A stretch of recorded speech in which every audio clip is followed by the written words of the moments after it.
Bom bom dia a todos.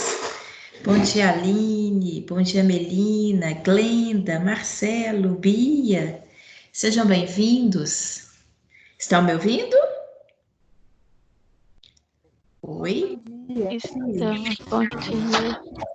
Obrigada, gente, obrigada. O pessoal está entrando, Marcos, Fabiane, sejam bem-vindos. Bom dia a todos. Bom dia, sexta-feira. Chegamos à nossa sexta-feira, né? Eu até dar um oi aqui para vocês. Oi para vocês, bom dia. Né? Acorda, acorda, acorda, acorda. Chegamos à nossa sexta-feira, né? Finalzinho da semana, isso é bom, né? Como passa depressa.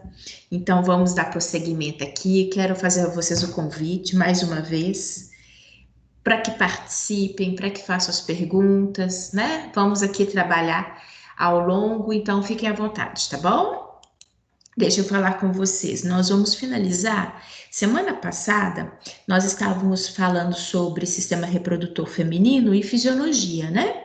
Mas acabou que a gente estendeu um pouco e não finalizamos. Então eu voltei, né? O bom de ter tudo gravado é isso, você sabe exatamente onde que parou.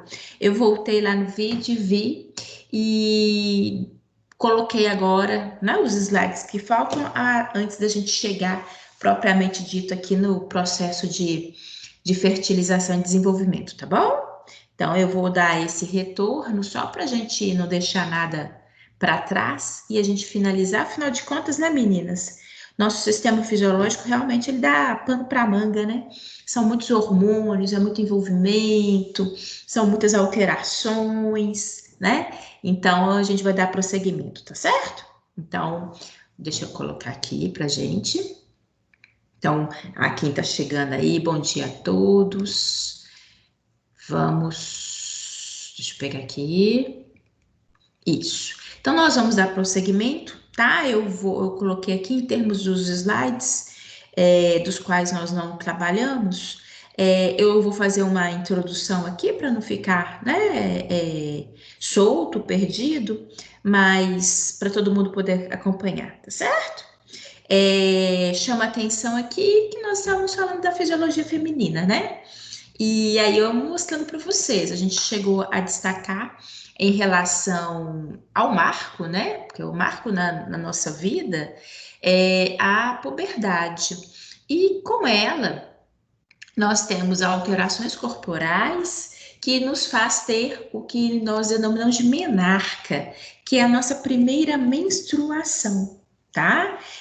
Na verdade, o que nos faz esse marco hormonal que nos faz ter na adolescência essa transformação é o estrogênio, que é um hormônio produzido pelo nosso ovário, né? Justamente esse desenho aqui, ó, só para a gente recordar, né? Esse é o desenho do ovário, tá? Então, o estrogênio é produzido pelo ovário e faz com que a gente desperte, né? Quando a gente começa a ter as primeiras transformações corporais, quando começa a ter o desenvolvimento da mama, né?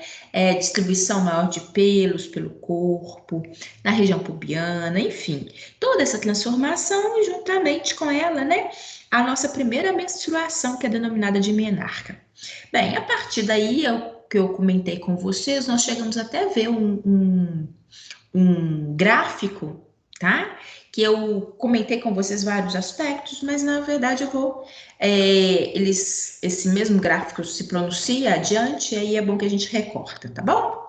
O fato é que o que a gente percebe? O que faz, né? O que nos faz ter a menstruação mensal? É justamente que esses dois hormônios, só para a gente recordar, né? FSH é o hormônio folículo estimulante e o LH é o hormônio luteinizante. Semana passada eu apresentei a vocês esses dois hormônios, eles são hormônios produzidos pela nossa glândula hipófise, tá? O primeiro, esse hormônio folículo estimulante, ele auxilia justamente no desenvolvimento dessas estruturas foliculares, tá? E o hormônio luteinizante, ele estimula a ovulação. Então, esses dois hormônios participam de uma maneira bem específica nesse momento tão importante. Porque a gente fala, né, desde o início, que é fundamental do ponto de vista reprodutivo, que a gente venha produzir células germinativas, né? Que no nosso caso, no caso feminino, é justamente isso daqui, ó, liberar o nosso ovócito, né?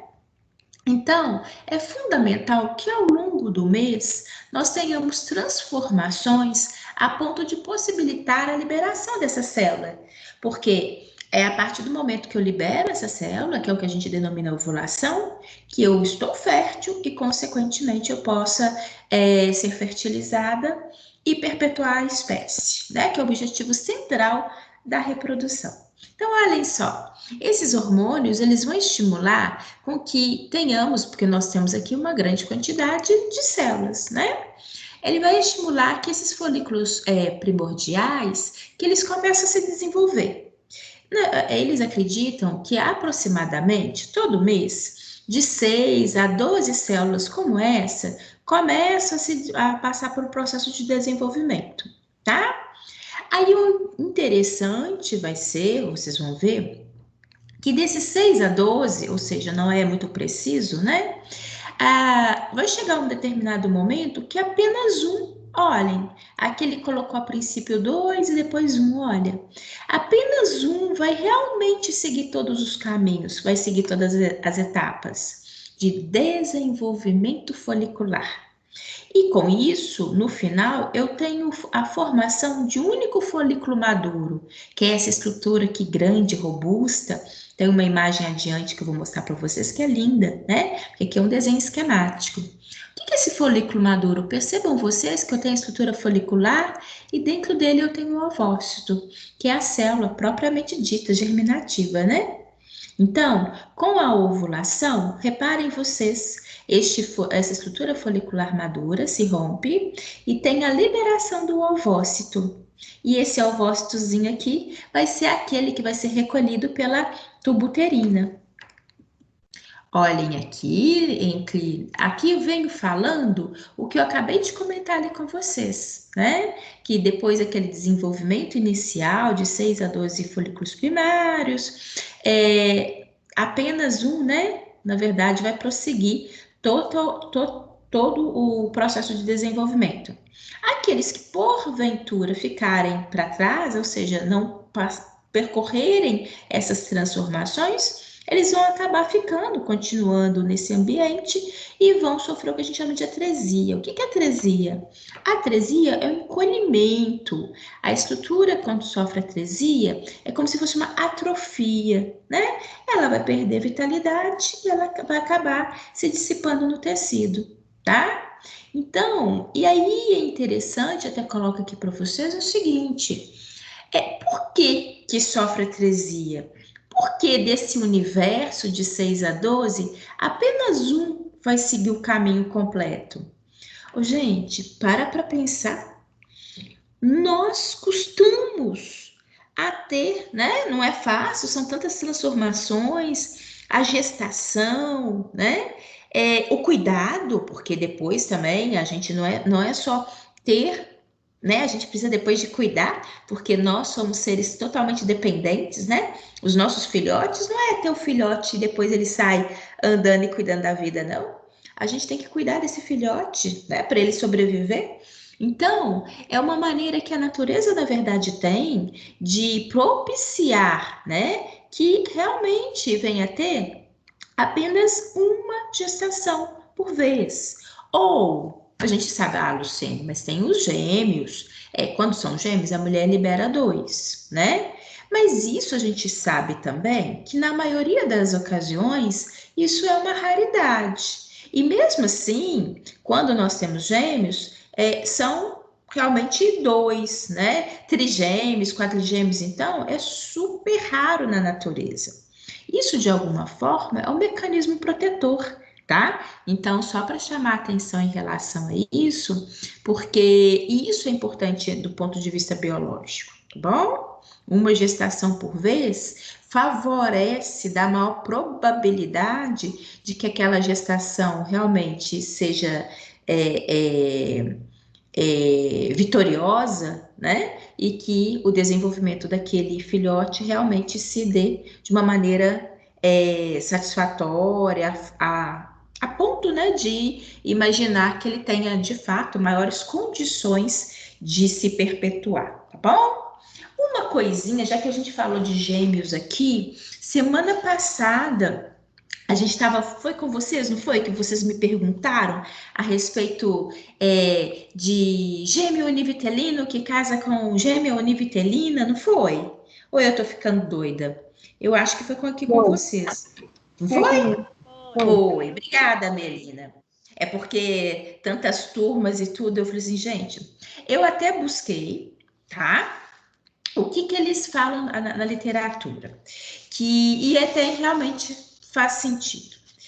O gêmeo, imagina, um casal de gêmeos univitelinos casando, e tem eles até falam que tem esse caso sim, que às vezes não é tão raro em relação ao que a gente imagina.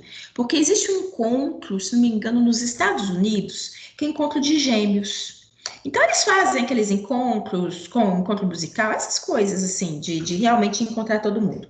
E teve o caso imagina, encontro de gêmeos, então ali estarão os gêmeos, e por acaso duas irmãs se apaixonaram por dois irmãos e casaram, tá? Então, estavam justamente colocando nessa característica do ponto de vista genético, né? Aí eles destacaram uma coisa que realmente é importante. Vocês vão ver na genética que, por exemplo, quando igual nós, né? Eu cheguei até a comentar isso com você semana passada, se não me engano. Na hora que a gente falou, apresentei vocês falando sobre produção, né, de células germinativas. Por exemplo, eu tenho dois filhos, todos dois, né? Filhos biológicos, meu e do meu marido. Ou seja, mesmo pai e mesma mãe.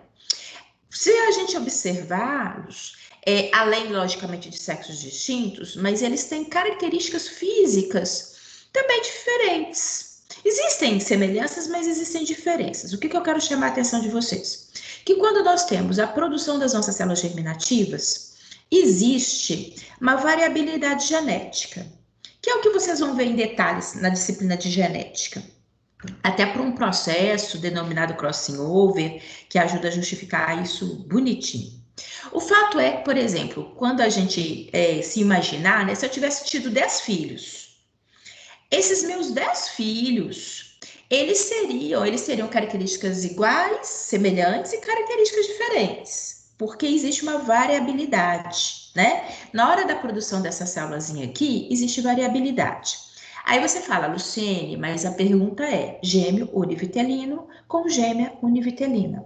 Ok, mas mesmo esses indivíduos, na hora que eles estão ali na produção das suas células germinativas, na hora ali do acaso em que, por exemplo, a característica do nariz do avô, existe a característica do nariz do avô paterno, porque eu sou fruto dos meus pais. Então, sempre existe essa linguagem. Características que veio da família da mãe, característica que veio da família do pai. Então, existe uma possibilidade de variação. Então, existe uma combinação. Se eu for analisar os espermatozoides de um indivíduo, seja ele univitelino ou não com outra pessoa, existe ali variabilidade. Acredito que nesse momento eu falar isso para vocês seja mais difícil porque vocês não conseguem perceber aonde que está essa variabilidade dentro da genética. Mas o fato é, resumindo, primeiro, na hora que vocês estudarem genética, vocês vão ver que o professor vai falar justamente dessa variabilidade na produção dos gametas. E aí vocês vão entender um pouquinho essa resposta que eu estou dando para vocês aqui hoje. Então, eles falam o seguinte, que mesmo esses indivíduos sendo geneticamente, né, extremamente semelhantes, as diferenças, embora eles ainda consigam encontrar pequenas diferenças quando aprofunda no DNA, a própria variabilidade na produção das células germinativas faz com que os filhos deles, né, venham ser diferentes. Ou seja, eu não teria sempre uma reprodutividade, uma cópia deles, não. Porque esse mecanismo de produção de células germinativas, ele garante, logicamente, eles possam eventualmente ser mais semelhantes, mas eles não são idênticos. Então, esses indivíduos não terão cópia dos pais, não, tá? Enfim, eu acredito que para vocês nesse momento, essa conversa talvez seja difícil de elaborar. Eu estou falando porque eu fiquei de procurar, né, para vocês, mas aí, na hora que vocês tiverem genética, reproduzam novamente essa pergunta para o professor, que aí ele consegue mostrar para vocês lá no processo de formação da célula germinativa especificamente, tá? Inclusive para entender esse crossing over, que aí ele é mais ele é extenso, tá bom? Depois, inclusive, eu mudo de slide, coloco um outro, só para vocês talvez enxergarem um pouquinho melhor isso. Mas como ele é uma história que precisa de ser contado desde o iniciozinho, é por isso que eu estou falando para vocês entenderem isso melhor na hora da produção desses gametas do ponto de vista genético, tá bom? Enfim, depois quem quiser, até na hora do intervalo, eu dou uma pausazinha aqui e posso explicar pegando um slide específico para vocês, tá bom? Bem, então é isso. Que é ruim ficar devendo resposta, né? Mas eles encontram essa variabilidade, está justamente dentro de um parâmetro específico lá. Enfim, então vamos. Deixa eu pegar aqui. Olha que bonito, folículo maduro, tá? Essa estrutura aqui, ó, que eu falei com vocês que apareceu uma imagem, uma foto, né? Então, aqui, deixa eu mandar para vocês. Que bonito que fica. Olha só, isso aqui é uma imagem histológica, né? Do qual eu consigo observar o folículo maduro, a estrutura folicular, e esse daqui é o ovócito. Esse daqui é, de fato, né? Aquela célulazinha que durante o processo de ovulação vai ser liberado. Olhem aqui, chamando a atenção daquilo que semana passada eu cheguei a apresentar a vocês um gráfico que ele pegava justamente essa característica, que é um ciclo menstrual ou ciclo ovariano, que em média a gente considera 28 dias, mas eu não sei se vocês se recordam. Eu falei que o ciclo menstrual ele possa ser bastante variado, né? Isso é pessoal. Inclusive, eventualmente, a gente pode ter irregularidade, né? Ou seja, tem um mês que eu tenho um ciclo de 28 dias, tem um mês que eu tenho um ciclo, por exemplo, de 30 dias. Possa haver essa variação em função do meu estresse, em função de características pessoais, né? Que possam interferir, tá bom? Sendo que o 14º dia, que é a metade do ciclo, olha, é o momento onde a gente fala desse processo de ovulação, tá? É quando essa célulazinha daqui, ó, esse ovócito, ele literalmente vai ser liberado. Que aí essa minha célula germinativa. É ela que tem as características, né? Até em relação ao que a gente estava falando, é ela que tem essas características genéticas das quais, por exemplo, esse filho vai herdar dessa mãe, tá? Bem, mas o que eu quero chamar a atenção de vocês dentro desse ciclo menstrual? Essa variação que o autor está colocando aqui para gente em termos do endométrio. Se vocês perceberem, aqui a representação do endométrio, que é aquela fina camada que reveste internamente o útero. Eu tinha chamado a atenção de vocês de que esse ambientezinho, né, é um ambientezinho que ele se prepara todo mês. É como se ele se preparasse para uma grande festa, né? Reparem vocês que quando estamos na metade do ciclo, esse ambiente ele já está tecidualmente bem desenvolvido, com vascularização e tende a ficar inclusive mais robusto a partir do momento que, na verdade, o que acontece? Após a ovulação, pressupõe-se a fertilização e aí ele estaria pronto, né? Para chegar aqui, ó, e ser implantado, tá bom? E vocês vão entender isso porque hoje a gente vai falar justamente sobre esse assunto.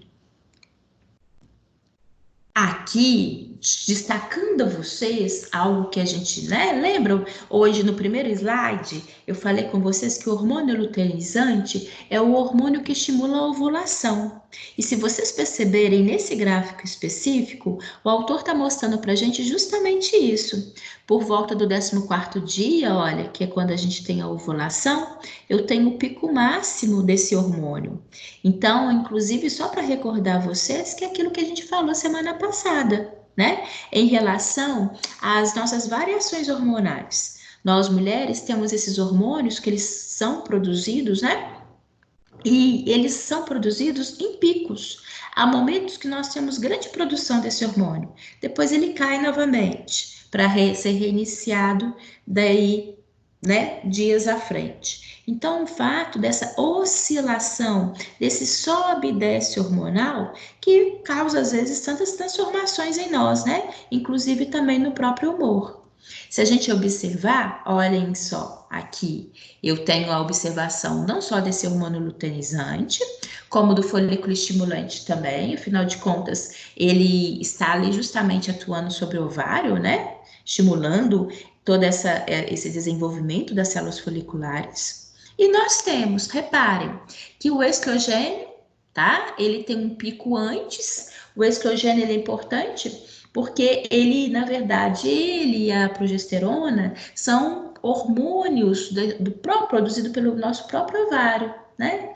E eles colaboram para manutenção, para aquele preparo do ambiente uterino, tá? Então, no conjunto, olhem só que interessante, que é aquilo que eu acabei de falar com vocês, esse sobe e desce hormonal, né? Que é cíclico no nosso organismo, mas ele tem essa variação quando se a gente levar em consideração o ciclo menstrual, né? Então, nós temos épocas com alta taxa de estrogênio e épocas com baixa, né? E isso, na verdade, interfere toda na constituição do preparo do nosso organismo, do preparo do útero, né? E, consequentemente, ali no nosso dia a dia, tá? Aqui chamando a atenção justamente disso. Eu venho colocando para vocês o que às vezes numa única observação a gente consegue ter dos slides, né? Mas para vocês depois poderem ter aí como material para estudo e recuperar isso que a gente está falando, tá? Então, aqui mostrando justamente que a taxa de estrogênio, olha, ela tende a cair justamente quando a progesterona começa a aumentar, justamente fazendo esse viés, né, hormonal, uma vez que eles estão preparando o nosso organismo justamente para esse processo alvo aqui, ó, que todo esse momento, quando a gente fala de sistema reprodutivo, embora a gente já tenha falado e a gente saiba que na maioria das vezes o ser humano não está imaginando literalmente perpetuar a espécie, né?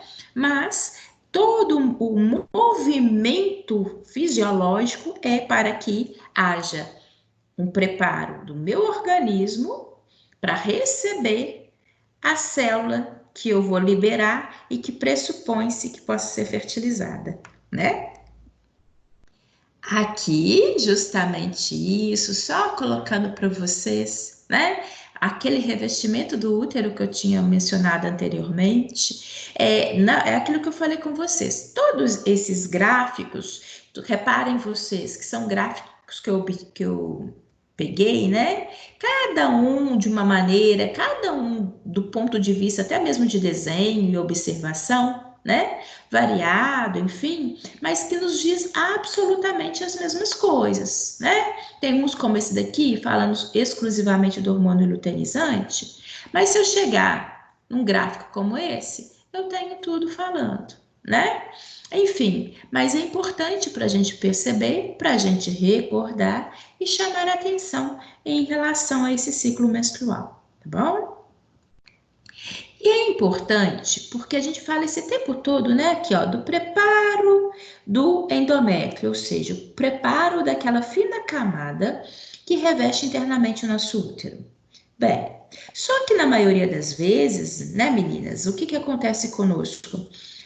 Esse endométrio, ele se preparou, mas ele vai descamar. e na hora que ele descama, nós temos a menstruação. Bem, o que acontece, né? Esse ambientezinho daqui, ele passa por etapas. Na verdade, são três etapas. Três etapas pelo qual o nosso endométrio se transforma, né? Durante o que a gente denomina de ciclo menstrual. O que acontece? Imagina, meu primeiro dia de sangramento. Isso significa que este endométrio está na fase menstrual. Isso pressupõe o quê? Que este endométrio está sendo liberado. Até vocês falaram aqui semana passada, não foi? A cólica, né? Quando a gente sente a cólica, é a contração muscular, é a contração do útero que auxilia, assim, a essa descamação. É a fase menstrual. Depois que esse endométrio, essa fina camada se desprendeu, meu organismo agora vai para uma segunda etapa, que é preparar tudo de novo. É preparar a casa para uma próxima festa, né? Para a possibilidade de uma próxima festa. Entre aspas, né, gente? O que eu tenho? Eu tenho uma fase de proliferação. Essa proliferação é justamente, começar a rearranjar esse endométrio, a permitir vascularização, desenvolvimento das células endoteliais, né? E, finalmente, eu tenho uma fase secretora, que é a fase do qual eu tenho aqui uma maior vascularização, né? Que é justamente nesse momento mais robusto que vocês observam aqui. Olha como que o endométrio está, né? E vocês vão ver, daqui a pouco eu vou mostrar o porquê disso, né? Porque a gente estuda separado para a gente entender. Mas essa fase secretora, onde eu tenho essa riqueza máxima vascular aqui, ela tem sentido, tá? Vocês vão ver que bonito que é do ponto de vista biológico, né? Por que dessa vascularização? Qual que é a importância dela, né? Bem, só que na maioria das vezes, como a gente falou, essa mulher tende a não ser fertilizada e ela vai passar para a próxima etapa, que é a fase menstrual. O que eu chamo a atenção de vocês aqui, que é uma questão cíclica, né? São três fases que elas perpassam e, na maioria das vezes, vão dar continuidade. Aí você pode falar assim, tá, Luciene, e se essa mulher for fertilizada? Se ela for fertilizada, dessa fase secretora vai se manter por características hormonais, o HCG, que eu vou mostrar para vocês, que é o hormônio da gestação, né, o hormônio da gravidez, ele vai colaborar para a manutenção e nós vamos ver que a partir daqui eu terei a implantação, que é justamente propiciar, né, o desenvolvimento do feto agora nesse ambiente tão acolhedor que foi preparado tantas vezes para poder recebê-lo, tá bom? Mas daqui a pouco a gente dá continuidade. E aqui, eu acho que eu já comentei isso com vocês anteriormente, né? Lembram quando eu falei que é mais fácil no contexto de fertilização, que, por exemplo, a mulher, né, tenha tido ato sexual, que existam ali espermatozoides e que aí ela ovule. Por quê? O óvulo, né, ele fica viável, em média, um máximo de 24 horas, tá? Então, ele não consegue ficar muito tempo ali viável, esperando os espermatozoides. Isso não significa que seja obrigatório, tá, gente? Logicamente que isso acontece lei tudo em conjunto. Mas eles acreditam que seja mais fácil haver espermatozoides já no corpo feminino, na região uterina, que possa, quando a mulher ovula, que aí eles vão de encontro, tá? Lembrando a vocês aquilo que a gente já viu, que enquanto o óvulo, né, que quando a mulher ovula, ele segue em direção, olha, ele faz esse trajeto, que é óvulo, tubo uterina, né, e vai se direcionando para a região do corpo uterino, os espermatozoides fazem o caminho inverso. Eles vêm pelo canal vaginal, passam pela estrutura do útero e vão de encontro à via tubária. Aqui, né, como eu falei com vocês, os espermatozoides, eles conseguem ficar viáveis por mais tempo. Eles acreditam que eles consigam ficar no nosso corpo até cerca de 5 dias e viáveis, capazes de fertilizar. Então, é por isso que a gente fala, dentro dessa fisiologia, que eventualmente, na hora que a mulher ovula, se já tiver ali espermatozoides viáveis, favorece a fertilização, tá bom? Existe, logicamente, a possibilidade de infertilização, né? Por N motivos. Eu comentei com vocês, nós temos características tanto femininas quanto masculinas. Quais? No masculino, a gente comentou a respeito da quantidade de espermatozoide, né? Eventualmente, a viabilidade das estruturas flagelares, que às vezes elas possam não ser muito móveis, né? Enfim, uma série de características. Existe também do lado feminino a possibilidade de situações que venham dificultar também a fertilização por características femininas. A gente possa vir a ter ciclos bastante irregulares, como eu falei com vocês. Como que esse ciclo irregular possa me prejudicar a fertilização? Se a gente imaginar que se, por exemplo, um ciclo de 28 e 28 dias significa que a cada 28 dias eu tenho probabilidade de ser fertilizada. Agora, se eu falar meu ciclo é de 40 dias, bem, significa que a cada 40 dias eu tenho a chance de ser fertilizada, ou seja, eu vou aumentando os dias e eu vou espaçando ao longo, por exemplo, de um ano, eu terei menos ovulações, né? Então, consequentemente, diminui a chance da mulher ser fertilizada, tá? Existem algumas situações que possam interferir nesse ciclo menstrual, fazendo com que ele fique mais espaçado, dificultando, inclusive, essa fertilização. De uma maneira geral, eles acreditam que cerca de 20 a 30% das mulheres que apresentam ovário policístico possam vir a ter maior dificuldade em serem fertilizadas. Como a gente já mencionou, porque quando a gente fala do ovário, né? Sempre a gente menciona o ovário policístico, porque é uma alteração, inclusive anatômica. Agora, vocês imaginem as alterações que não ocorrem internamente ao ovário, que é o que mais importa, né? Porque aqui o que interfere na fertilização não é a característica externa, mas sim toda a presença dessas estruturas de cistos envolvidos, né? Nesse ambiente onde a gente tem a produção das células germinativas, tá? Então, olhem só, o que, que nós temos dentro desse conjunto, né? As mulheres, aí falam assim, Lucene, mas ovário policístico, como que porventura eu posso imaginar que tenha, já que as alterações são internas, né? Bem, existem algumas sintomatologias que possam acontecer conosco, uma vez sendo ovário policístico. Não é obrigatório e não significa que tenhamos todos, mas características como eu até já mencionei para vocês, alterações menstruais, quando a gente tem ciclos menstruais bastante prolongados, eventualmente possa ter como causa um ovário policístico. Pessoas que eventualmente venham a ter uma grande quantidade de pelos pelo corpo, inclusive na face, que é o que a gente chama de hirsutismo, né? Possa, porventura, ser uma manifestação provinda do ovário policístico. Os indivíduos com ovário policístico também tem maior tendência à obesidade, tem uma maior tendência à apresentação de acne, tá? E, porventura, também tenham mais chances de obterem dificuldade para serem fertilizadas. Então, eu chamo a atenção de vocês, isso não é obrigatório, não significa que a mulher com ovário policístico venham ter todas as manifestações.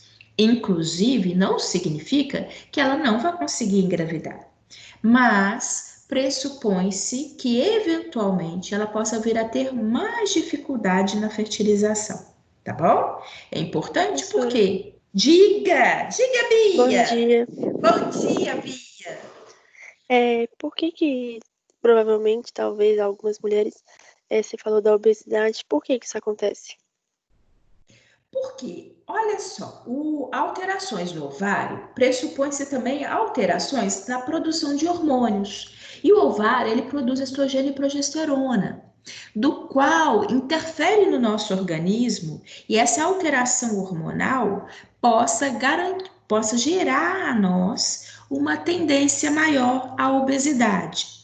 Como? Interferindo no metabolismo, do trato digestório, podendo até mesmo dar maior probabilidade dessa mulher ter mais ansiedade, maior propensão à alimentação, tá? Então, é um conjunto de fatores que, inclusive, como eu falei, não é obrigatório, né? Mas que pressupõe, que dá a essa mulher a maior probabilidade. Porque todo o metabolismo do nosso corpo é muito movido de uma maneira hormonal. E ele funciona muito como cascata. A partir do momento que esse organismo, né, tem essas alterações, imagina que essa alteração desses hormônios e eles, por sua vez, né, possam, em cascata, interferir na produção de outros hormônios, enfim, interferindo no metabolismo digestório, sugerindo, né, inclusive no contexto ali do nosso dia a dia, uma ansiedade maior, uma propulsão maior à alimentação. Então, realmente gera essa cascata, tá? E que acaba gerando, né? E é interessante que quando a gente fala dessas alterações hormonais e características em cascata, reparem, se eu estou ansiosa, eu alimento mais. Aí, diante do conjunto, eu possa, por exemplo, ficar ganhando peso.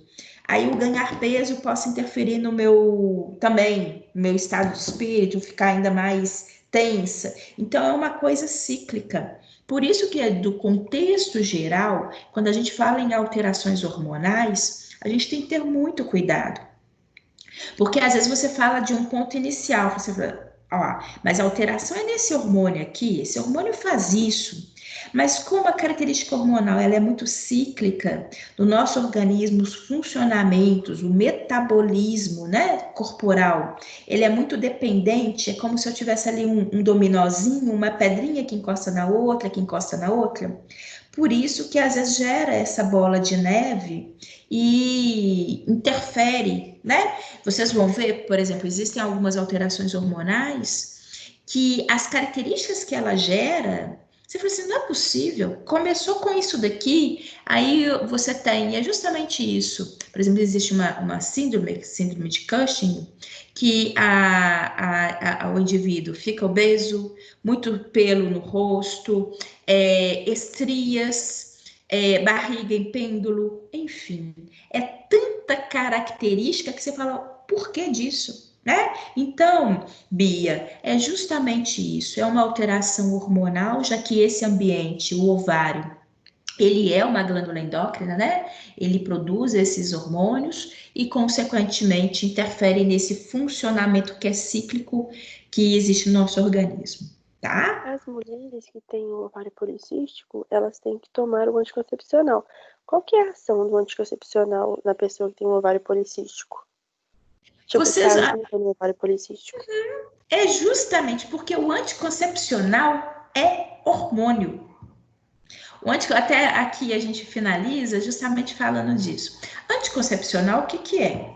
Anticoncepcional é hormônio a fim de fazer com que esse ovário não Deixa eu pôr aqui para você ver.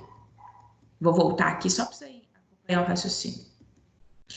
O anticoncepcional, ele na verdade vão ser altas taxas, tá, hormonais, a fim de evitar com que isso daqui ocorra. Ou seja, consequentemente, a mulher não ovula, a mulher não é fertilizada. No caso, igual você falou, por que, que as mulheres com ovário policístico precisam de tomar hormônio? Porque ele está aqui justamente interferindo na produção dos hormônios ovarianos. Então, isso ajuda a regularizar a estrutura ovariana dessa mulher, tá? A característica é justamente isso. Repara, na hora que mexe, na hora que fala assim, palavrinha hormônio, eu preciso sempre tentar o que? Regularizar. Eu preciso organizar as taxas hormonais. Se eu tenho baixa, eu preciso de reposição, tá? Então, por isso que é clássico e é importante. E uma coisinha também que vale a observação. Quando a gente fala de reposição hormonal, né? Porque você precisa ali tomar, às vezes, por N motivos, é interessante que muitas das vezes dá um trabalhinho danado. Bem no início, né? Onde você está ali tentando manter-se do contexto hormonal, tentar regularizar. Por quê? Uma coisa é o organismo produzir naturalmente. Outra coisa é a gente administrar esse hormônio por via medicamentosa. Nem sempre, às vezes, a gente consegue regular a quantidade exata. Então, por isso que muitas das vezes tem indivíduos que sofrem efeitos colaterais, vão mudando, né, a taxa hormonal. Ah, não, muda por esse medicamento aqui, que tem uma determinada taxa hormonal. Ah, não, você está com esses efeitos colaterais, não está sendo legal? Muda para esse. Ou, enfim, é um cenário, porque é um cenário químico. Aquilo que o nosso organismo faz de uma maneira natural, de uma maneira saudável, imaginar um organismo que está funcionalmente em homeostasia, né, em equilíbrio, ele consegue regular. Agora, quando a gente tenta fazer essa regulagem via exógena, né, via externa, via ou quer seja tomando medicamento ou sendo aplicado endovenoso, enfim, dá um trabalho maior. Por isso que muitas das vezes fazer regulação hormonal dá um certo trabalho, né, um certo desgaste, até que consiga ali enxergar direitinho e chegar na dosagem adequada e o organismo vai adiante. Ok? Tá certo, Bia? Tá certo, Aqui, professora, obrigada. de nada. E é isso mesmo, possam perguntar, tá bom? Porque aí vocês vão entendendo melhor e vocês vão perceber, né? Tem muitas coisas que a gente vai falar aqui hoje que vem reforçar, ajudar vocês a entender mais. Aqui no caso da endometriose, porque outra situação muito comum entre nós, né, meninas? Ovário policístico, várias de nós temos a endometriose, por quê? São situações que são relativamente prevalentes em nós fêmeas. Então, por isso que também é importante a gente comentar a respeito, porque ele ocorre conosco, né? E isso aproxima, a gente consegue enxergar um pouco e perceber que a gente não está sozinha. E a endometriose, né? Endométrio é aquela fina camada tecidual que reveste internamente o nosso útero. A endometriose é justamente esse revestimento que porventura possa ser observado em outras áreas do nosso útero, inclusive a estrutura ovariana, olhem só. Aqui o autor, né, ele colocou de um lado, aqui em azul, o que seria uma representatividade de uma estrutura saudável, e aqui com endometriose, né, afetado por endometriose. Que todos esses locais em que ele coloca esses pontos vermelhos possam, porventura, ser afetados, ou seja, com a presença daquele tecido, tá? Aí vocês podem chegar e falar assim, ah, Luciana, qual que é o prejuízo, né? A questão, gente, é que isso interfere e gera nessa mulher, né, alterações, por exemplo, na própria estrutura ovariana, na estrutura externa, né, do útero, e gera dor. Por quê? Esse material ele está sendo produzido, ele está altamente vascularizado, né? E isso ocorre, como eu falei com vocês, olha aqui, ó, em cerca de 6 milhões de brasileiras. Por isso que é importante a gente destacar por causa dessa prevalência, né? É interessante que a endometriose ela possa ocorrer, né? Como eu falei com vocês, ela tende a gerar na mulher mais cólicas, tá? Mais situação de desconforto na cavidade uterina, tá? E possa ser que isso se estenda de uma maneira às vezes mais pontual e ela precisa às vezes de ter uma intervenção, né? Porque vá promovendo adesão, aderência dessa estrutura à região pélvica, tá? E principalmente a questão de cólica, ela possa ser tão pontual a ponto de precisar de uma interferência. Então, é muito importante que nós façamos, né? Exames, é importante que a gente vá ao ginecologista, é importante que às vezes a gente pontua. Eu acho que eu comentei com vocês isso semana passada. Todas as pequenas alterações, excesso de cólica, menstruação cujo fluxo sanguíneo é muito intenso, né? As pequenas queixas, coisas que às vezes a gente no nosso dia a dia a gente acha assim, não é assim mesmo, né? Mas pequenas alteraçõezinhas, mas que vale a pena. Converse com o ginecologista, fale com ele, né? Aí ele vai poder orientar, verificar se realmente, porventura, de fato, né? Está dentro do padrão de normalidade, ou se tem alguma coisinha ali a ponto de poder ser tratado, tá? Isso é muito importante. Professora, Diga, Melina. deixa eu te perguntar. É porque minha mãe, ela tem endometriose. E ela descobriu, assim, eu lembro que, acho que, se eu não me engano, deu um nódulo no ovário, né? E aí não sabia o que era. O médico até suspeitou que poderia ser câncer e tudo mais. E aí ela foi e o médico falou que para descobrir o que era, de fato, teria que fazer a cirurgia, abrir para ver o que era. E aí que ela descobriu que ela tinha endometriose. E o caso dela já estava bem avançado mesmo. Ela tinha muitas aderências que chegou a colar o intestino no útero. E minha mãe tinha muita cólica quando ela era mais nova, muita cólica.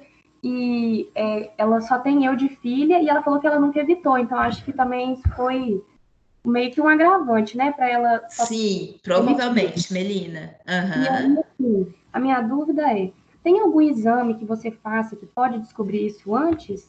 No caso da endometriose, algum exame de imagem que possa descobrir antes? Sim, Melina. Repare que o que você falou, Melina, tem tudo a ver justamente com as características que a gente fala da endometriose, né?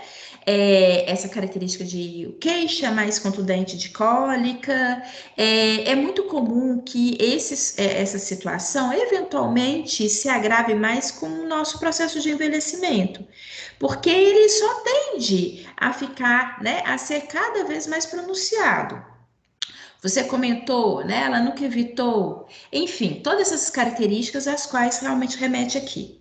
E aí, quando eu te falei que para a gente quando às vezes a gente tem essas pequenas observações e que vale a pena chegar e conversar com o médico, por quê? Existe sim. Tá? Existe exames que são, inclusive, porque que são utilizados, né? São de imagem para a gente observar. Por exemplo, existe uma ultrassonografia endovaginal, tá?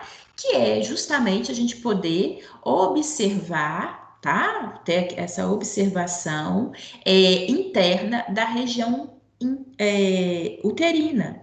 Então, a gente consegue perceber esse ambiente interno, inclusive se é que existe, né? Porque essa característica da endometriose não necessariamente tem a presença de nódulo, mas a gente consegue observar toda essa cavidade aqui interna, tem sim. Você falando isso até me remete a uma imagem que eu tenho no outro material, enfim. Dá para poder ver, dá inclusive para poder verificar, eles avaliarem a espessura do endométrio.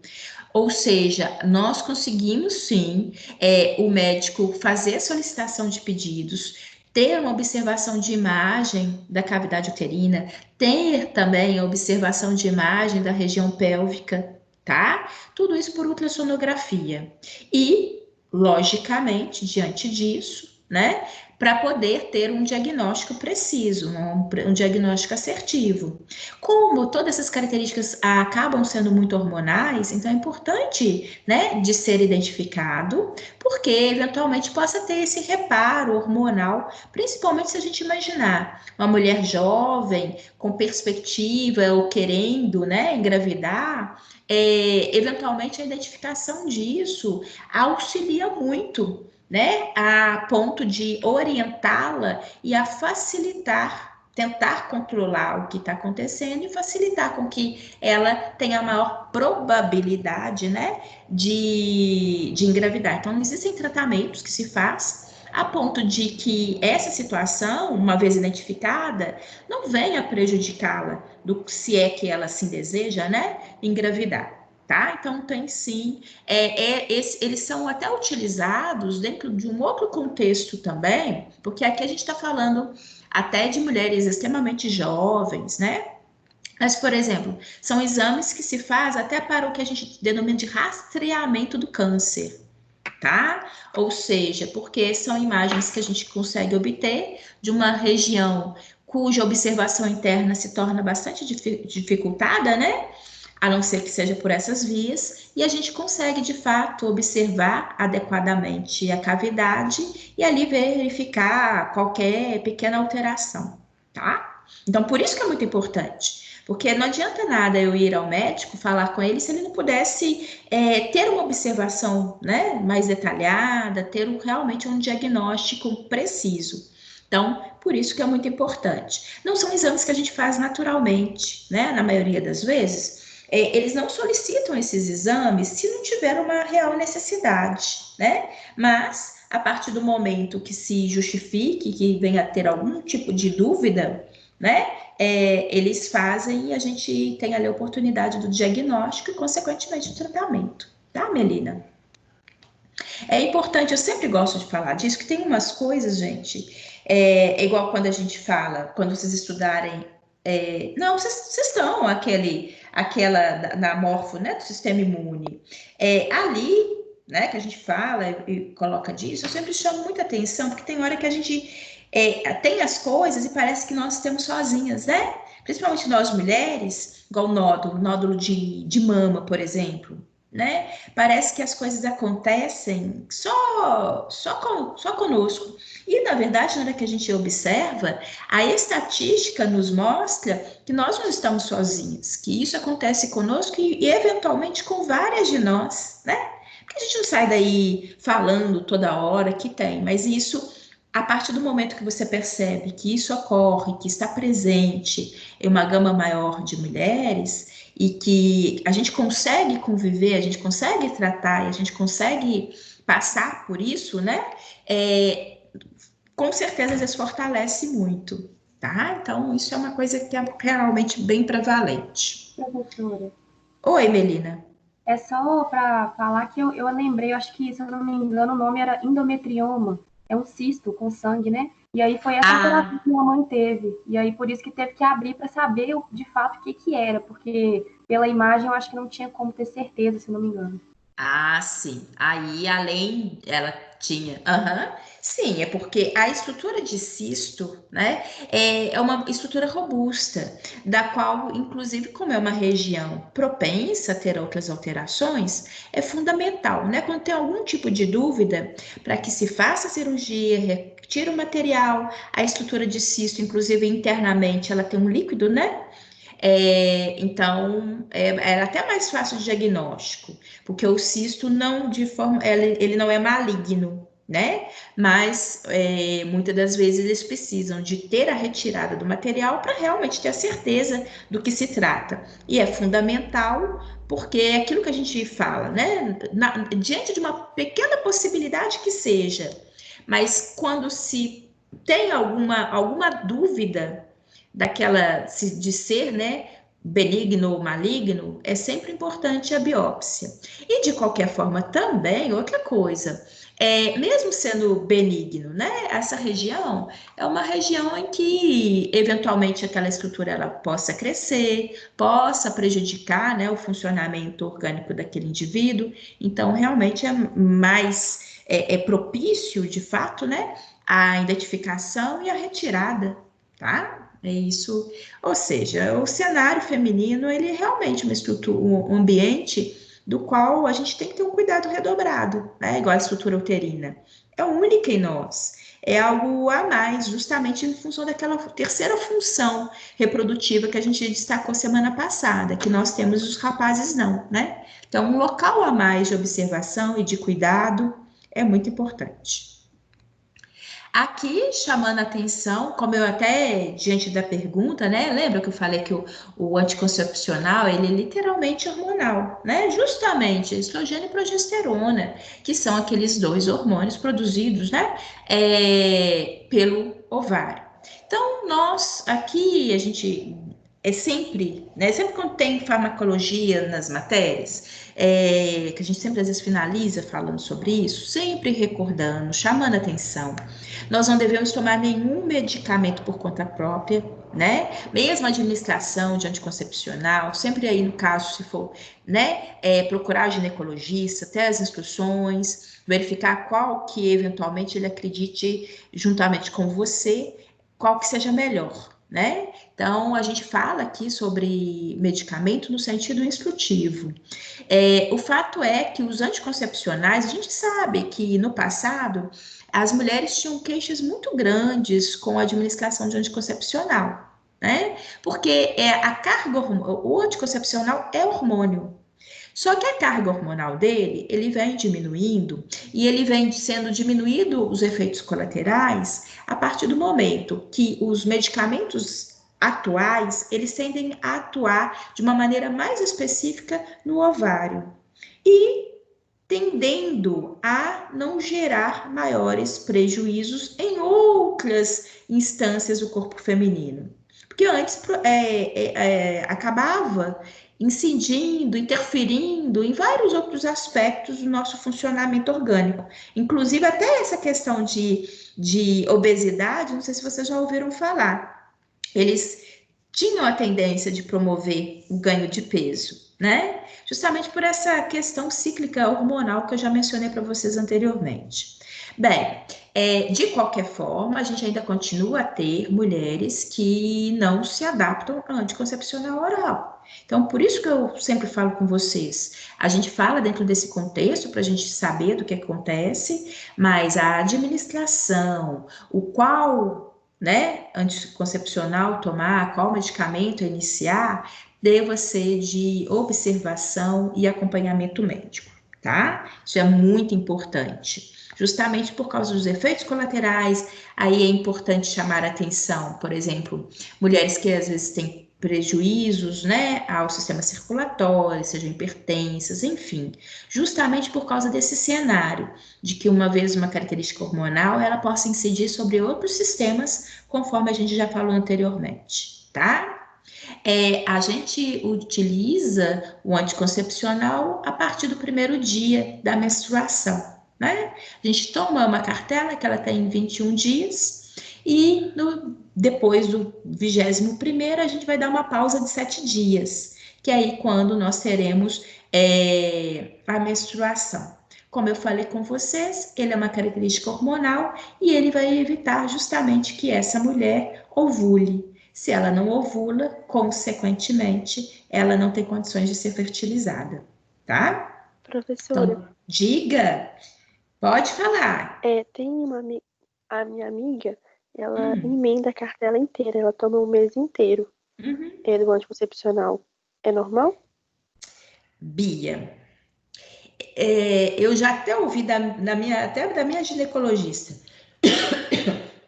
falando que a gente menstrua porque quer, tá? Hoje em dia pode. Eu sou mais conservadora.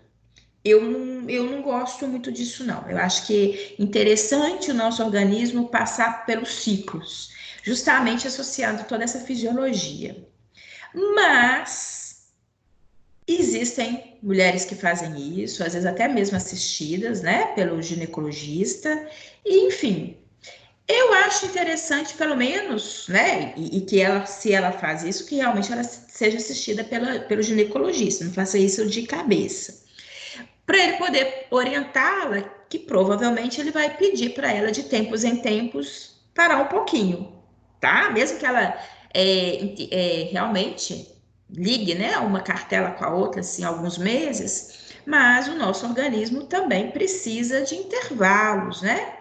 Eu sou mais conservadora, embora saibamos, né, que realmente do ponto de vista hormonal e aí dentro da prática clínica, eles não coloquem muitos empecilhos em relação a isso não, tá, Bia?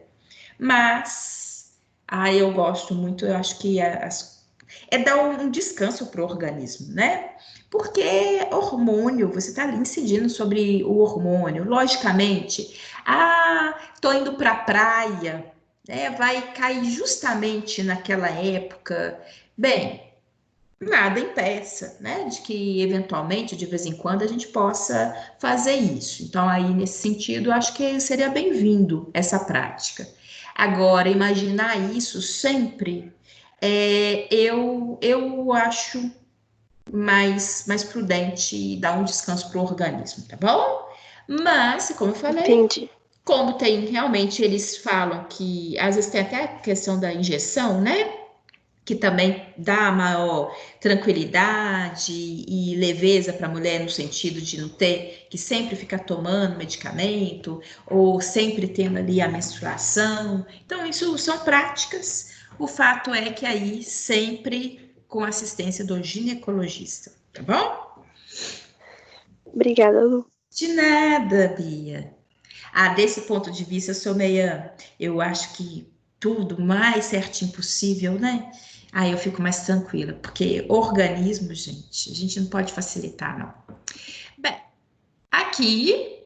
Espera, deixa eu ver aqui. Isso. Lu, Oi. Aqui tá voltando. Diga. Pode falar. aproveitando o gancho da Bia, que ela falou dessa questão de emendar. Só fala um pouquinho mais alto, por favor. Eu vou mexer aqui no slide, é porque, pelo jeito, ele tá repetindo. Pode falar que eu tô prestando atenção, tá bom? Pode falar. Agora ficou melhor. Agora. A Bia estava falando sobre essa questão de emendar cartela. Aham. Eu conheço uma pessoa que ela tem que emendar. Não é que ela queira, mas ela tem. Porque ela Aham. realmente não pode ovular. Ela não pode ter ovulação por causa do caso de endometriose. Aham. Nesse caso, tipo assim, quais são os efeitos assim, maiores colaterais que pode ter tendo essa emenda de cartela? Porque dando essa pausa, o efeito não é tanto, né? Mas tendo essas emendas de cartela, assim.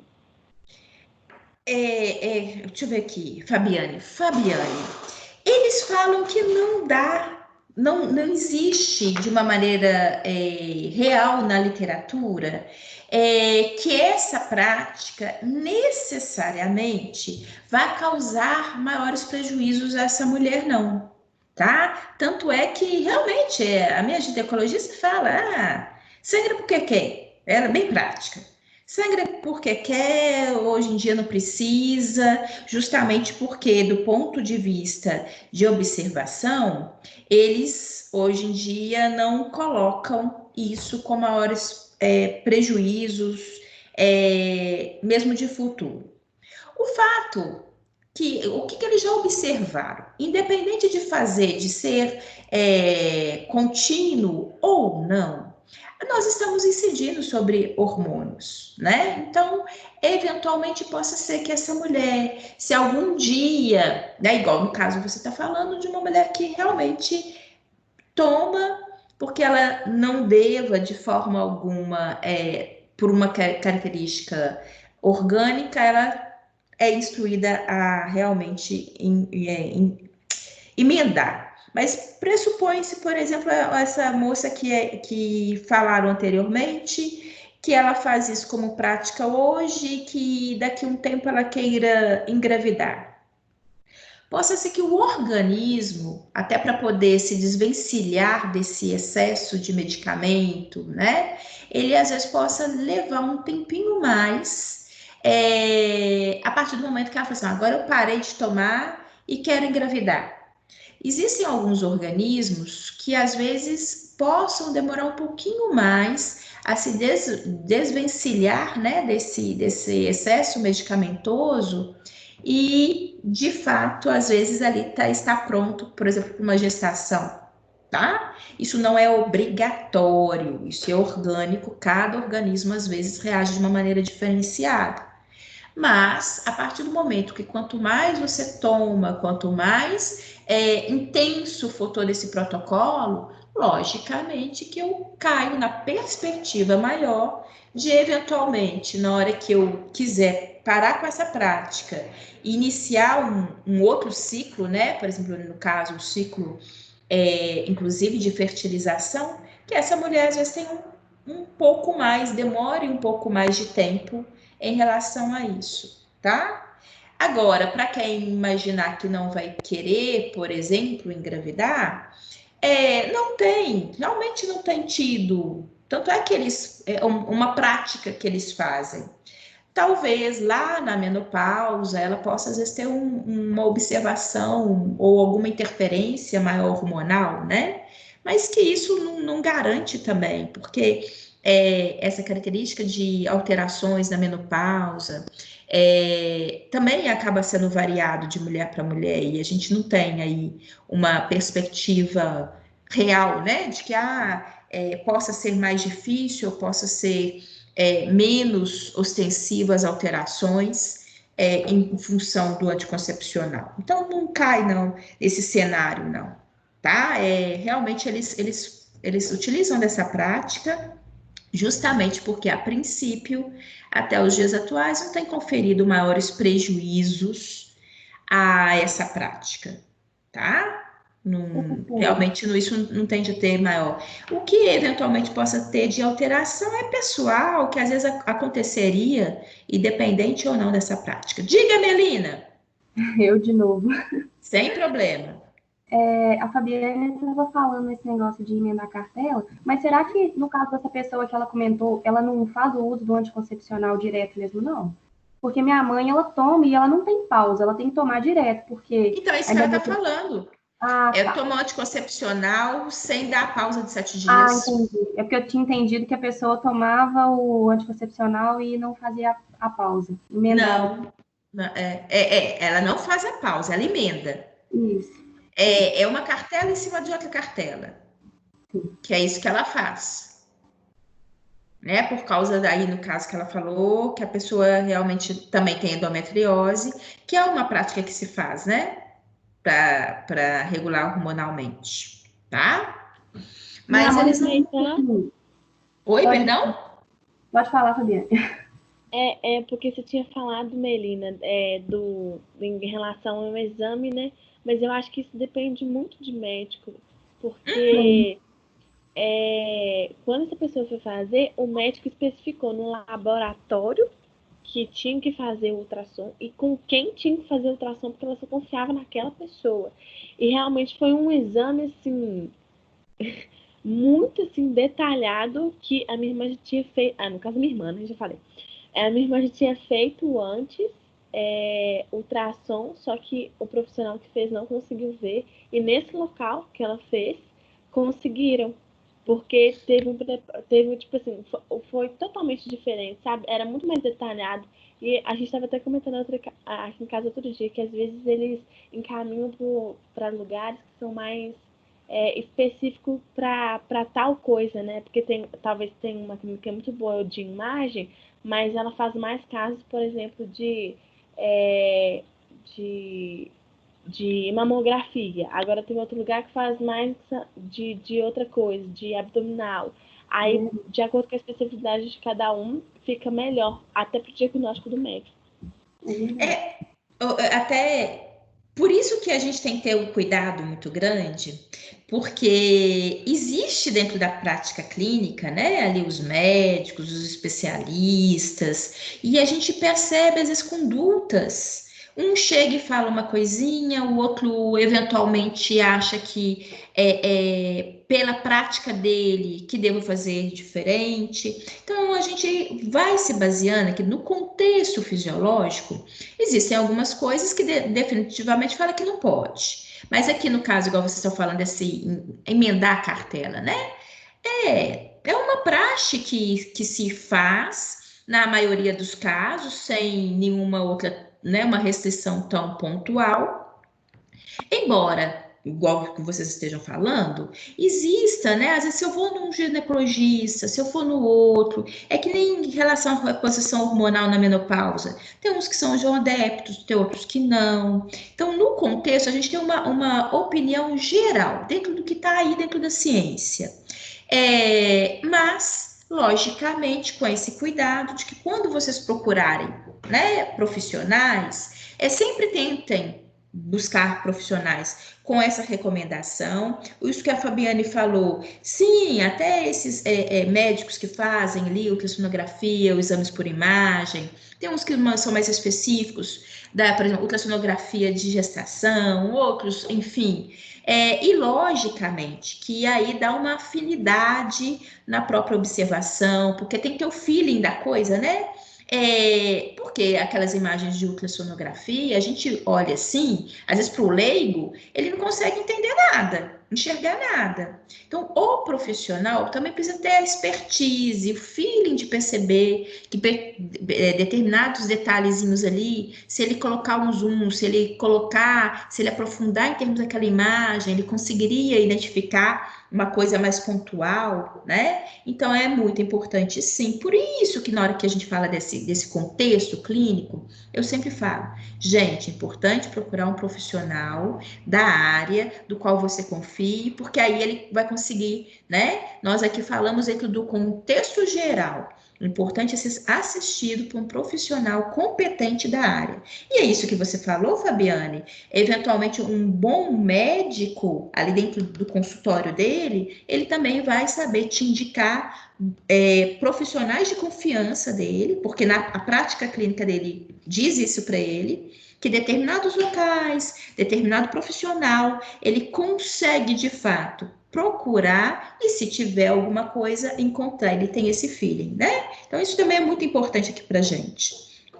Porque a gente fala muito das coisas no contexto geral, mas sempre tem essa resposta única, é o paciente, a estrutura corporal, tem características próprias, né? Dos quais a gente tem que ter um cuidado muito grande, um respeito muito grande e perceber que possam ser observadas situações bastante específicas, né? E a gente tem que respeitar isso, né? Então, isso é muito importante, sim, isso acontece muito. E é interessante que a partir do momento que esse profissional nos indica, né, esse outro de confiança dele, a gente normalmente vai fazer exame o resto da vida nesse mesmo local, né? Eu mesmo tenho um assim de confiança e que me percorreu a vida inteira, absolutamente sempre, todas as ultrassonografias, né, que eu preciso de realizar, que eles realizam lá, eu só vou neles e na mesma médica. Isso é bom que dá também um laço, né? Uma confiança, um cuidado, até um zelo do próprio profissional em relação a gente também, né? Confiança, gente, é tudo na vida, né? E esses profissionais que nos assistem ali de uma maneira específica, e diga-se de passagem, né, gente? Todo o contexto ginecológico tem que ter muita confiança, né? Sem até extrapolar para outros tipos de conversa, já pensou? Né? É algo muito íntimo, que logicamente tem que ter um elo de confiança muito grande entre o paciente e o profissional. Confiança para tudo, para estar ali, para se expor, né? E para confiar no diagnóstico dele também, no que ele está fazendo. Né? É fundamental. É isso aí, meninas. É um assunto, né? Que se a gente observar, não dá pano para a manga, a gente vivencia tanto isso, nós, pessoas próximas a nós, amigas, primas, enfim, a vida é assim, né? E a gente aprende muito com elas. Bem, e aí, pronto, né? Esse é o conceito básico da reprodução. Reparem, deixa eu falar aqui um pouquinho dos rapazes. Hoje a gente só falou de nós fêmeas, né? Valorizar os rapazes. Sem vocês isso não é possível, viu, rapazes? Hoje a gente está valorizando muito a fisiologia feminina, os percalços pelos quais a gente possa passar, mas não tem jeito, né? Sem a figura masculina, sem os espermatozoides, também nós não conseguiríamos ser as mães, né? A possibilidade de sermos mães se não tivéssemos os pais. Então, vamos valorizar, vocês também são muito importantes, podem participar e perguntar também, tá bom? E é esse o caminho que a gente vai dar agora. Diante de todos esses detalhes masculino e feminino, a biologia quer o encontro dessas duas células, tá? O ovócito, aqui, robusto, o espermatozoide, que porventura nessa imagem, eu achei ela muito bonita, mas a gente sabe que na hora da chegada aqui, ó, são centenas de espermatozoides chegando, né? Querendo alcançar essa célula tão mágica, né? Tão alvo aqui das nossas histórias, da nossa construção, tão importante. Afinal de contas, tem um lugarzinho ali que a gente viu que está todo preparado, pronto para poder receber o encontro dessas duas células, que é a célula ovozigoto, né? E o útero tá ali, ó, altamente pronto, altamente vascularizado, doidinho para que essa célula se implante lá. Então é isso que agora a gente vai construir. A gente vai verificar como, né, que algumas características faz com que haja de fato essa fertilização, tá? Como eu falei com vocês, existe, né, todo um preparo corporal, né? Reparem vocês, aquele detalhe de que nós, né, estaremos, inclusive nós mulheres, mais receptivas ao ato sexual, justamente quando a gente está fértil, né? É quando a gente tende a ter menos dor de cabeça.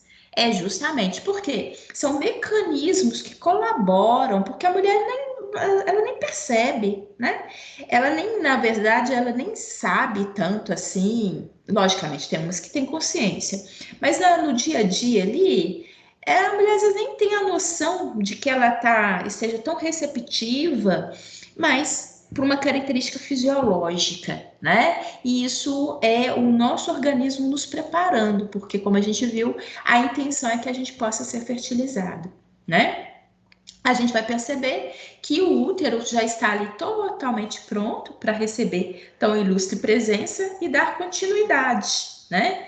A continuidade a esse processo aqui. Esse processo de fertilização, como a gente falou, né, que é o encontro do espermatozoide, aquela região do acrossoma, que é aquela região da cabeça do espermatozoide, onde tem aquela informação, né, a informação do genético, todas as características genéticas do pai, e se implanta com o ovócito, né? Aí a gente tem a construção do que nós denominamos de célula ovozigoto. Por quê? Pressupõe-se a união de duas células, a célula germinativa masculina e a célula germinativa feminina. E aí, eu acho que nós já falamos isso, se não me engano, semana passada. Quando o espermatozoide penetra no ovócito, há a formação de uma blindagem, que é essa coroa radiata ao entorno da estrutura do ovócito. Essa blindagem é justamente para evitar com que outros espermatozoides consigam penetrar nesse ovócito.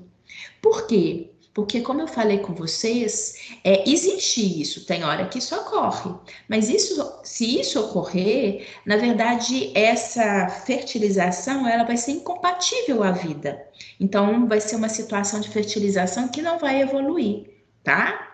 Mas, como a gente vai construir aqui, então, nessa situação, entrou apenas houve a blindagem com a formação dessa coroa radiata, que é uma estrutura de membranosa, né, que vai evitar com que outro espermatozoide também tenha acesso a esse ovócito, e essa gestação vai se perpetuar, tá? É importante destacar que quando a mulher está fértil, se nós observássemos a nossa temperatura, a gente ia perceber que por volta do 14º dia, a gente tem meio grau Celsius de temperatura a mais. A nossa temperatura são de normal interna de 37 graus, tá? E quando a gente está fértil, ela chega a 37,5. Logicamente que no nosso dia a dia a gente não percebe, passa adiante, né? Porque a gente também não tem nenhuma outra sintomatologia, não tem mal-estar, então a gente não necessariamente percebe isso. E o que é importante? É importante de que, inclusive mulheres que estão ali fazendo uma certa assistência, né, para serem fertilizadas, na observação do ciclo biológico, também a observação da temperatura é um dos fatores que ajuda a testar que a mulher está ovulando naquele dia, tá? Se ela for fertilizada, essa temperatura vai se manter ao longo de toda a gestação. E se porventura ela não for fertilizada, juntamente ali com a menstruação, ela também vai. Perdão, não precisa da menstruação, não. Ela tem ovulação, a temperatura dela volta ao estado de normalidade, tá? Por quê? Se ele não for fertilizado, o ciclo não se mantém, consequentemente a temperatura dela volta ao normal. E se ela for fertilizada, ela só vai voltar até a temperatura normal de 37 graus após o parto, tá? Aqui, como eu já até mencionei para vocês hoje, chamei a atenção, né? Afinal de contas, é um hormônio tão falado, independente de qualquer coisa, eu tenho certeza que vocês já ouviram falar em HCG, porque ele é o hormônio da gravidez. É ele que, quando ali tem alguém conhecido que foi fazer o teste, né, o exame laboratorial, vai nos informar justamente a quantidade desse hormônio. Eu vou mostrar a vocês. Que ele cresce, né, vertiginosamente a partir do momento que a mulher tem a implantação. Tá? Então, ele é um hormônio importante, ele vai ser justamente o responsável para produzir a placenta. Tá? Eu vou mostrar a vocês a placenta daqui a pouco. Ele é o hormônio que vai ser responsável pela manutenção dessa gestação e a formação da placenta. Então, por isso que ele cresce muito, né? Aumenta muito em termos de quantidade logo nas primeiras semanas. E aí, consequentemente, é ele que vai ser o responsável por manter a estrutura endometrial na sua fase auge, né? Porque olhem só, é isso que nós vimos, é cíclico, né? A formação e a produção, o preparo do endométrio é cíclico. Quando não há fertilização, ele vai ser descamado. Agora, o HCG não, vai manter o endométrio dessa mulher na fase secretora, vai manter, né, esse endométrio com aquela vascularização, justamente porque agora ela vai ser necessária, tá? Vai ser necessária por quê? Porque é a partir dessa vascularização que nós vamos ver que nós teremos a implantação daquela célula ovozigoto e a formação da estrutura placentária, que é o elo de ligação, tá? Vocês vão ver essa estruturazinha aqui clássica que está nos mostrando, olhem, está presente nessa imagem, aqui também. É o elo de ligação do embrião com a mãe, né? Por quê? Por que essa implantação? Por que esse cuidado de elo? Porque haverá uma grande quantidade de desenvolvimento de células, né? Afinal de contas, olhem só, daquela células ovozigoto, agora eu tenho a construção de um novo ser, com todas as suas características, diversidades teciduais, né? Então, é um ambiente que vai precisar muito de quê? Nutriente e oxigênio. E isso virá a partir do cordão umbilical, né? Onde nós vamos ver que tem essa vascularização, é onde tem a chegada do oxigênio, é onde tem a chegada dos nutrientes, né? Então, esse elo, olha aqui esse desenho. Dá para vocês perceberem o tão importante que é, né, aquela vascularização que eu chamei a atenção de vocês na camada uterina. Olha, agora sim dá para a gente imaginar que aquele útero, aquele endométrio não foi preparado à toa.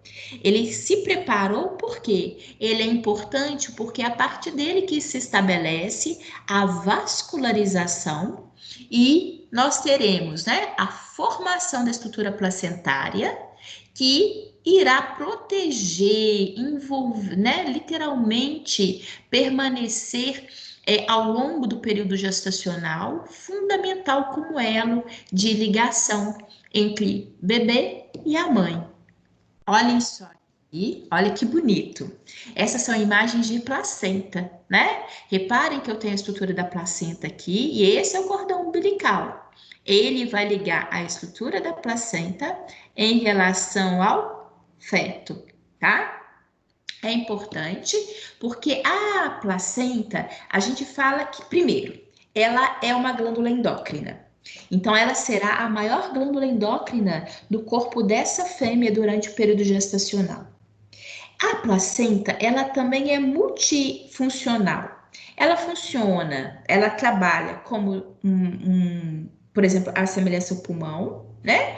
Por quê? Porque é dele que irá oxigênio, né? Esse elo de ligação para oxigênio para o feto, como o trato gastrointestinal, porque as excretas do bebê também serão eliminadas. Então, é muito importante do contexto funcional a placenta ser bem desenvolvida e ser saudável. Olhem aqui em termos de imagem, olha que bonito, dá para vocês perceberem isso que eu estou falando para vocês.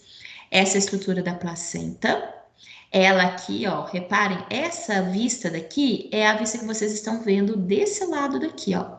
Onde eu tenho, né, a observação da placenta, a emergência do cordão umbilical, que é ele que mantém esse elo com o bebê.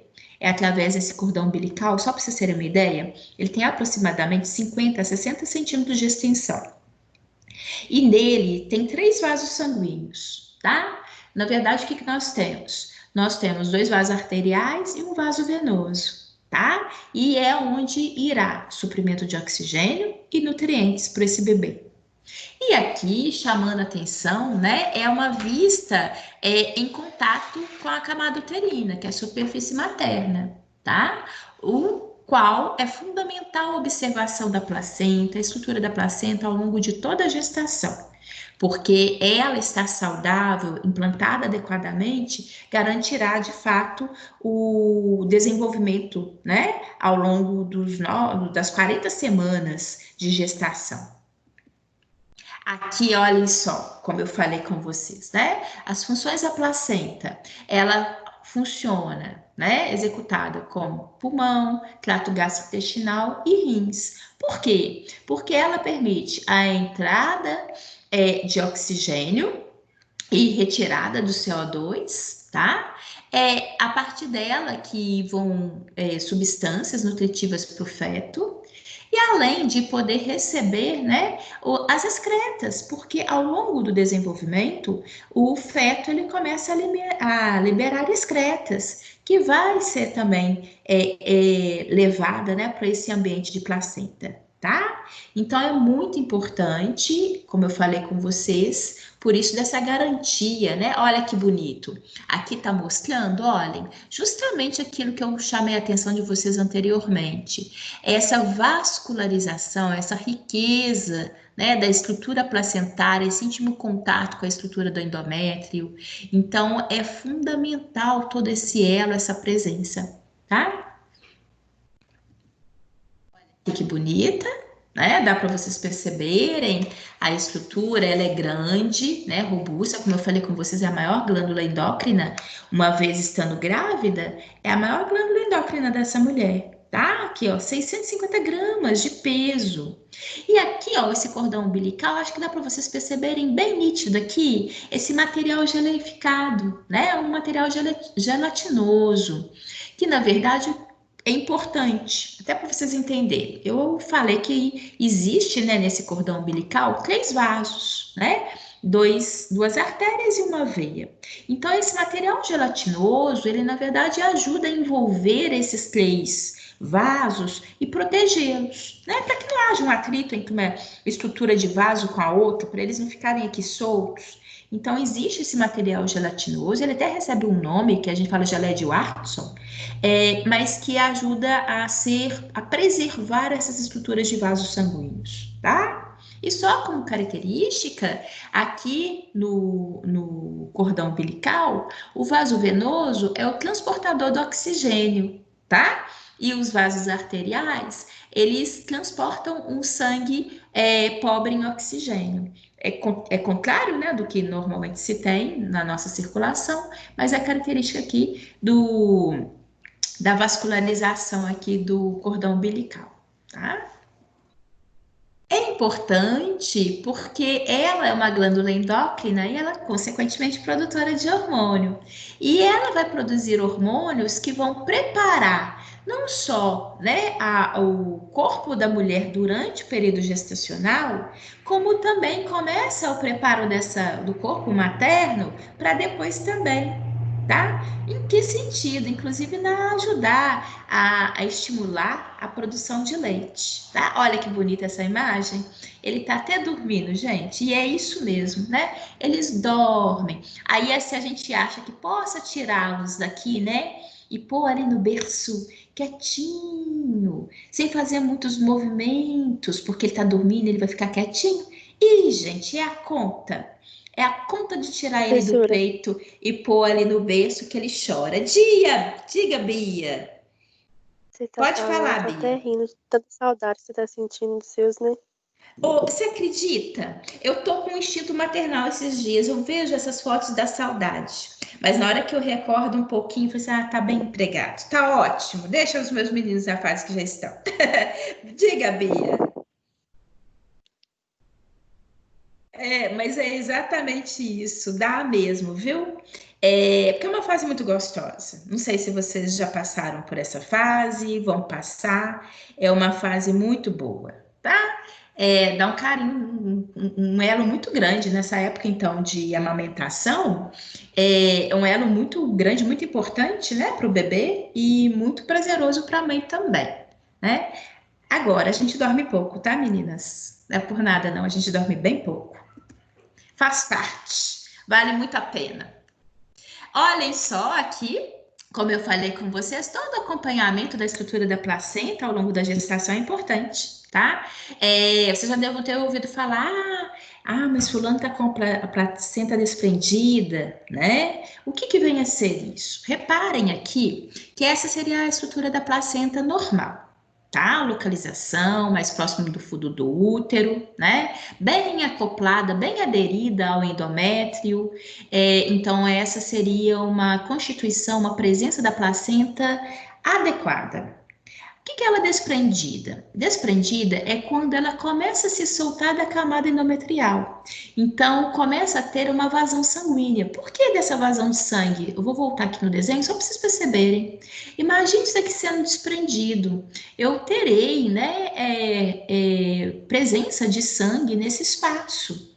Então, é por isso que a gente aqui, ó, começa a verificar na placenta desprendida, a gente percebe a presença desse sangue, e é interessante, por quê? Porque é fundamental que a placenta esteja aderida, né? E é garantir com que essa placenta, na verdade, seja saudável, porque é ela que está propiciando levar nutrientes e oxigênio para o bebê. Né? Então, por isso que às vezes é necessário, eles recomendam para a mãe ficar mais quieta, sem muitos movimentos, né? Movimentos bruscos, enfim, ficar mais preservada para preservar também a integridade placentária.